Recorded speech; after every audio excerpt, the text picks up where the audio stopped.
Key thing to remember is that there is no Canada. Canada is not a real place. It's not a real country. It is 10 provinces that have their own sets of rules and their own trade relationships, each one of which trades more with the United States than they do with the rest of Canada.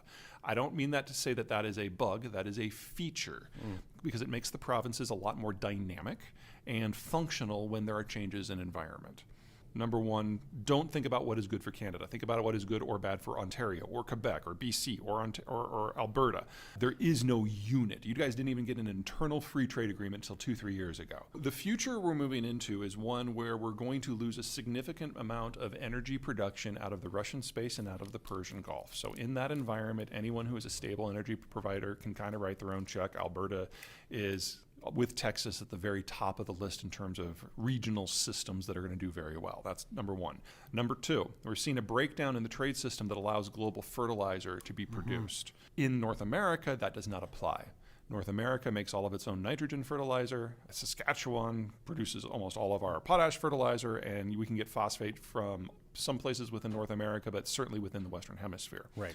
So in a world where global food production gets hit hard, North American producers are fine.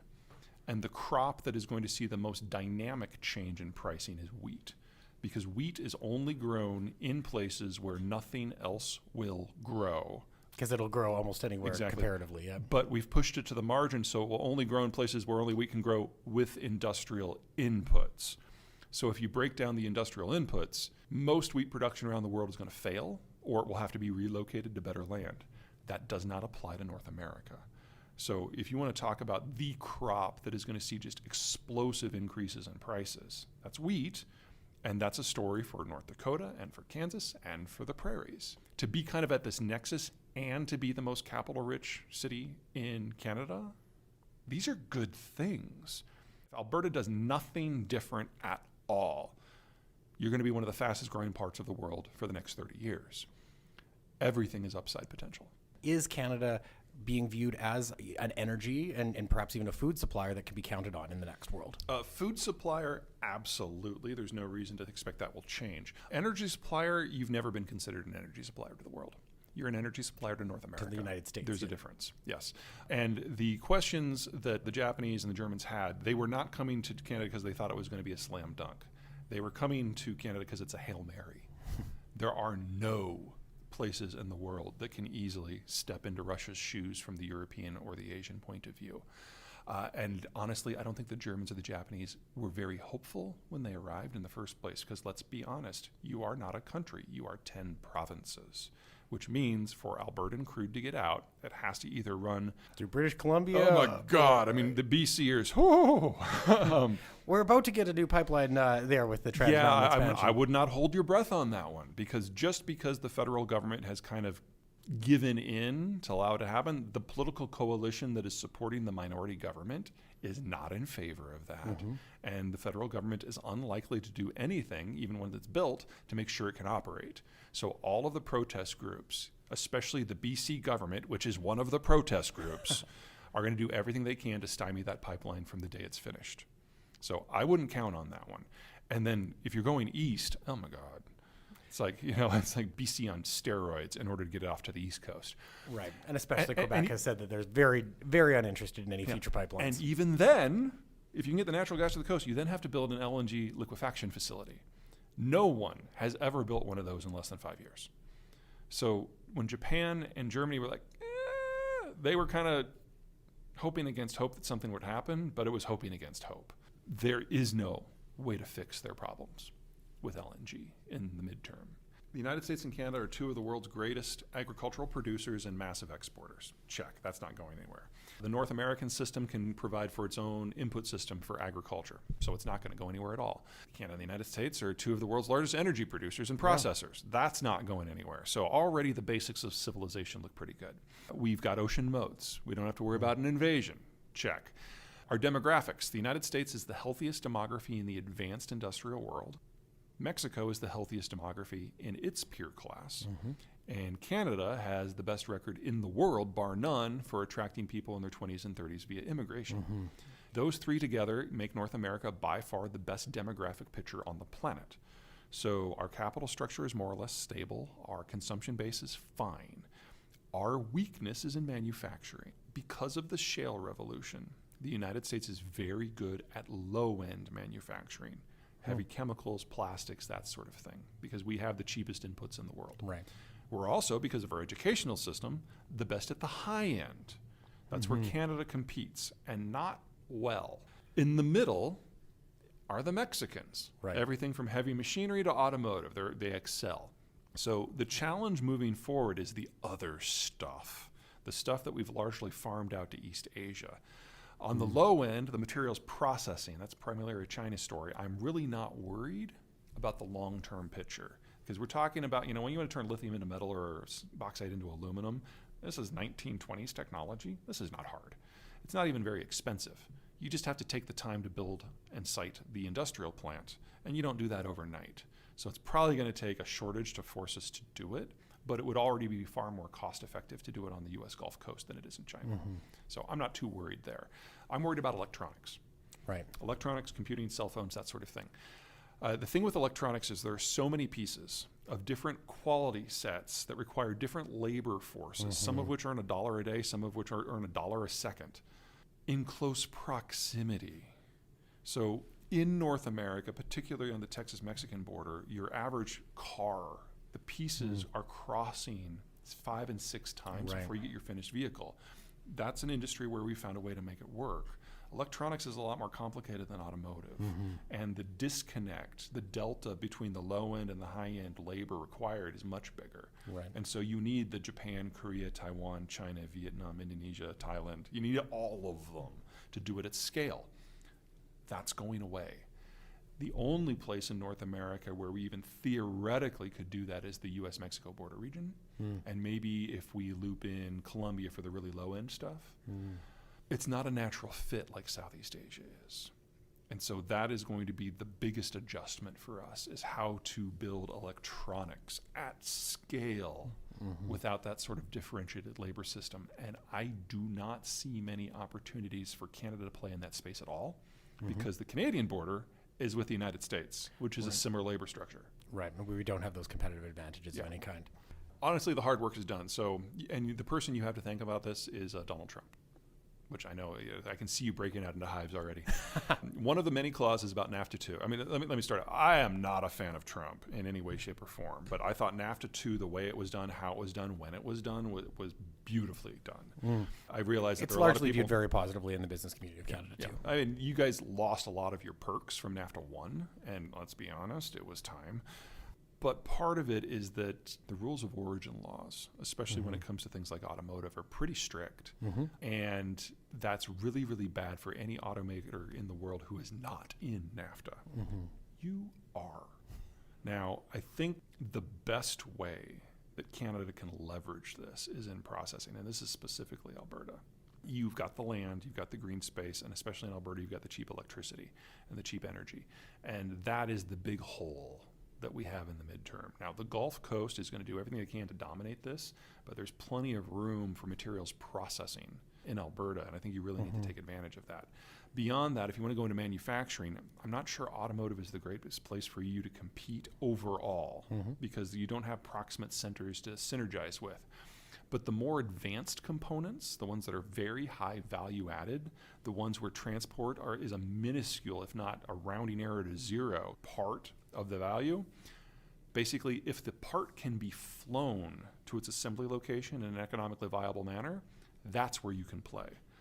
I'm not sure you can do that in automotives or EVs, but I bet you can do that in aerospace and electronics. There was a joke that went around American political circles in the 90s that with the end of the Cold War, New Zealand joined the non-aligned movement and Canada just became an NGO. I haven't heard that one, but I understand it. Even if Canada could function as a normal, unified, federal or unitary system, and it can't, even if it could, the shape of Canada, the size of Canada, the fact that it has an Atlantic and a Pacific frontage that are so separated economically, strategically, and culturally, you couldn't play. Because if you can't provide the base security, none of the rest of it works. Now, post-World War II, pre-Ukraine Canadian policy piggybacked on global safety to push development goals and economic development and trade access. And in that, you were a middle power. but it was because of an environment that you could not create or shape. That environment is now gone, and so you would have to create or shape it yourself. You don't have the capacity. You're too far away, you're too split, you're too small. I'd argue the United States doesn't have that capacity to do it at scale on a global basis. Wow. We are going to have to choose. Now, the fact that Japan has decided to fuse with American power is a huge step in helping that work in different areas. But I think Especially Southeast naval Asia, power. Yeah. I think Southeast Asia, Northern Europe, specifically Scandinavia, again in partnership with the Brits, and maybe a degree of the Western Hemisphere in general, I think that's what we are going to be limited to. So within that pond, Canada can do a lot. But in addition to making friends with Washington, I would make friends with Tokyo, because if you're looking for something that's a little bit not the United States, Right. that's really the only option on deck until such time as the Brits kind of finally figure out what Brexit means. So over and above that, making friends with Tokyo, I'll ask you another advice question. If you're advising the Prime Minister of Canada, if you don't think we can play as a middle power, how do you think we should play? This, again, is not going to be a very friendly answer. Every Canadian province trades more with the United States than it does with the rest of the world. That will not change this century. I realize that the primary Canadian cultural identifier is that we're not American. I get it. I understand it. Even though like 80% of us live, within a within 2-hour sight drive. of the border. Yeah. I would say that the best way, if the goal is to maintain a little bit of light between the United States and Canada, and I understand why that is, the only place you can play is finance. Your energy goes south, your food processing largely goes through American ports. There's really not another player here, and your trade is dependent on American security. But there's a lot of money that's really scared from the rest of the world that is looking for a place to call home. And until recently, all of it that comes to Canada has been going into housing, and you need to redirect that somewhere else. Right. So huge housing affordability issues in Exactly. Canada at the moment. Yeah. Now, particularly in our gateway cities. Yeah. the foreigners who are doing this, they're scared they're going to lose everything, and it's a reasonable fear. And they would prefer a hard asset, a rate of return, and an implicit government guarantee, and housing checks 2 of the 3 boxes. So your goal is to create a financial product that checks 3 boxes, called a community development bond. We're moving into an environment where capital is going to be harder to get. And if you can find a way to funnel stupid, scared capital into more productive uses, that will make Canada awash with foreign money that doesn't really care what its rate of return is. Because if they get half of it back after 10 years, that means they got half their money out. They call that a win. Better than zero. Exactly. So if you can get the foreigners to pay for your own system, that's the way forward here. And that is the big outsized win for Canada to become, I don't want to call them money launderers to the stars or anything like that. No, I don't think that should be the tagline. Yeah, exactly. Right. But you could put it to more productive use than it can if it just goes into housing. Well, that brings me to the last thing I have time to ask you today, which is about inflation. Because, if we were to survey, in fact, we regularly do, the folks that live in Alberta and Calgary and Canada, I can tell you what's coming up at the top of their concern list. It's affordability, particularly inflation, and how interest rates interact with that as well. Now, there's this feeling of hopefulness that perhaps the period of inflation is mostly behind us, the pain is mostly behind us, and the interest rates will start to come down relatively rapidly. Do you share that view? No. In the United States, we're not going to see rates come down for another decade. We have to wait for another generation to become capital rich. Those will be the millennials. Basically, what's happening in the United States is the boomers are retiring. They're taking all their money with them.